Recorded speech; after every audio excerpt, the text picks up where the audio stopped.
नमस्कार बंधुरा तो सैमसंग निजेर गैलेक्सी एफ सीरीजर मध्य एक नतून फोन आनते चलेছে फोनटार नाम हलो गैलेक्सी F54 5G और ये जो स्मार्टफोनटा इंडियार जो सैमसंग साइट ओखाने जो नामटा अलरेडी रेजिस्टार हो गेছে तार माने धरे निन এই জুন মাসের স্টার্টিং এর দিকে হয়তো খুব তাড়াতাড়ি লঞ্চ হয়ে যাবে। তো এইজন্য এই ভিডিওতে আমি আপনাকে জানাবো এই যে গ্যালাক্সি F54 যে আসতে চলেছে এটার ফুল স্পেসিফিকেশন প্রাইস আর যে দামে আসবে সেই দামে এটাকে আমরা নেওয়া উচিত নাকি অন্য কোনো স্মার্টফোন আমরা চুজ করা উচিত এই ভিডিওতে আমরা এটা সম্বন্ধে আলোচনা করব। তো চলুন শুরু করা যে ভিডিওটা কোনো সময় নষ্ট না করে আপনি যদি গ্যাজেট ওয়ার্ল্ড বাংলা চ্যানেলে প্রথমবার আসেন আর খুব বাংলা টেক ভিডিও ডেইলি দেখতে চান তো গ্যাজেট ওয়ার্ল্ড বাংলা চ্যানেলটা সাবস্ক্রাইব অবশ্যই করে নেবেন। তো প্রথমত আলোচনা করব এই স্মার্টফোনটার ডিজাইন সম্বন্ধে। তো যেমন আপনি দেখতে পাচ্ছেন এই যে গ্যালাক্সি F54 পেছন দিক থেকে দেখতে এক্স্যাক্টলি এরকম, মানে যে গ্যালাক্সি S23 সিরিজ লঞ্চ হয়েছিল তার যে ডিজাইনটা পুরো সেম ডিজাইন এতেও আপনি দেখতে পাবেন।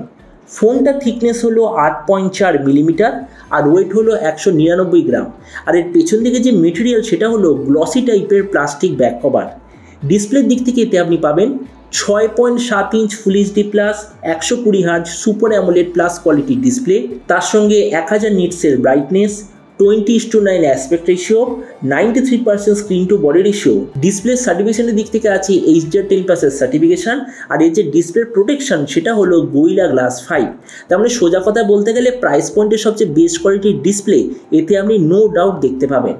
প্রসেসরের দিক থেকে আছে Exynos 1380 5G প্রসেসর, যেটার পারফরমেন্স স্ন্যাপড্রাগনের দিক থেকে বলতে গেলে স্ন্যাপড্রাগন 770G এর মতো। ক্যামেরার দিক থেকে এতে আপনি পাবেন 108, 8 আর 2 এর রিয়ার ক্যামেরা, তার সঙ্গে 32 মেগাপিক্সেলের সেলফি। এই যে 108 মেগাপিক্সেল সেন্সার ওটার সঙ্গে আপনি OIS EIS দুটোরই অপশান পাবেন। এই যে স্মার্টফোনটা টোটাল দুটো ভেরিয়েন্টে লঞ্চ হবে, 8 128GB আর 8 256GB। র্যামের কোয়ালিটিটা হলো LPDDR4X, মেমোরিতে আছে UFS 2.2 আর তার সঙ্গে হাইব্রিড কার্ড স্লটের অপশান। ব্যাটারির দিক থেকে 6000 mAh ব্যাটারি, 25 ওয়াটের চার্জার আর তার সঙ্গে USB Type-C কানেক্টিভিটি। তো এবারই স্মার্টফোনের বাকি কিছু ফিচার হলো যেতে আপনি পাবেন Android 13 out of the box, কোনো ধরনের 3.5mm জ্যাক নেই, সাইড মাউন্টেড ফিঙ্গারপ্রিন্ট সেন্সার আর ডুয়েল স্টেরিও স্পিকার ডেফিনেটলি আপনি দেখতে পাবেন। তো এবার সবচেয়ে মেন জিনিস ফোনটা কী দামে লঞ্চ হবে। তো দেখুন এই ফোনটার যে বক্স প্রাইস সেটা হলো এক্স্যাক্টলি 35,000 টাকা, তার মানে ওটার একটু কমে লঞ্চ হবে। তো ওই কারণে বলা হয়েছে যে এই ফোনটা যখন ইন্ডিয়ান মার্কেটে লঞ্চ হবে প্রাইস হবে 31,000 টাকার আশেপাশে, আর যখন এটা বাংলাদেশের মার্কেটে লঞ্চ হবে প্রাইস হবে প্রায় 41,000 বাংলাদেশি টাকার আশেপাশে। আর যখনই স্যামসাংয়ের কোনো স্মার্টফোন লঞ্চ হয় প্রায় পুরো বছর ওটার ওপর জেনারেলি HDFC ব্যাংকের তরফ থেকে অফার থাকে। তার মানে আপনি ধরে নিন গ্যালাক্সি F54 5G আপনি পেয়ে যাবেন 30,000-এর আশেপাশে।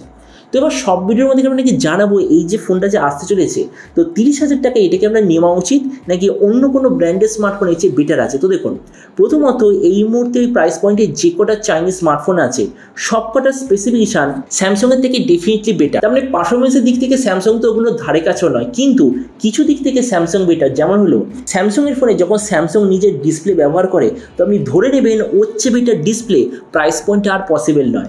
তার মানে ডিসপ্লের দিক থেকে এই যে ফোনটা নো ডাউট সবচেয়ে বেটার। প্রসেসর আমি অলরেডি বলে দিয়েছি খুবই অ্যাভারেজ কোয়ালিটির। ক্যামেরার দিক থেকে প্রাইস পয়েন্টের সবচেয়ে বেস্ট স্মার্টফোনের মধ্যে এটা, কেননা স্যামসাংয়ের স্মার্টফোন, স্যামসাংয়ের নিজস্ব সেন্সার আবার স্যামসাংয়ের নিজস্ব অপটিমাইজেশন, তার মানে বুঝতেই পারছেন যে ক্যামেরাটা সত্যি খুব ভালো। তাছাড়া র্যাম রমের কোয়ালিটি কোয়ান্টিটি একদম অ্যাভারেজ কোয়ালিটির। ব্যাটারির দিক থেকে আপনি পাবেন 6000 mAh ব্যাটারি, যেটা সত্যিই খুব ভালো, কিন্তু চার্জিং সিস্টেমটা খুবই লো কোয়ালিটি, তার মানে এই দিক থেকেও অ্যাভারেজ। তাছাড়া বাকি যে স্পেসিফিকেশান ওগুলোও ঠিকঠাক আছে। আর হ্যাঁ আরেকটা জিনিস, এই ফোনটার সঙ্গে আপনি 4 বছর অবধি মেজর ওয়েস আপডেট পাবেন আর 5 বছর অবধি সিকিউরিটি আপডেট পেতে থাকবেন, যেটা কোনো ব্র্যান্ড আপনাকে দেবে না। তারপরে দেখুন ভিডিওর লাস্টে আমি এটাই বলবো, যদি আপনি এমন একটা ফোন খুঁজছেন যেটা আপডেটের পর চাইনিজ ফোনের মধ্যে কোনো হার্ডওয়্যার ইস্যু হবে না বা যদিও হয় প্রপার কাস্টমার সার্ভিস পাবেন, তাছাড়া ফোনটা মিনিমাম 3-4 বছর অবধি আপনি ব্যবহার করতে চান, আর তাছাড়া সবচেয়ে ভালো ডিসপ্লে বা সবচেয়ে ভালো ক্যামেরা আপনি যদি নিতে চান তো গ্যালাক্সি F54 আপনাদের জন্য পারফেক্ট চয়েস হবে। কিন্তু আপনারা যদি টার্গেট থাকে সবচেয়ে বেস্ট পারফরমেন্স তাহলে এই ফোনটা আপনাদের জন্য অত বেটার হবে না।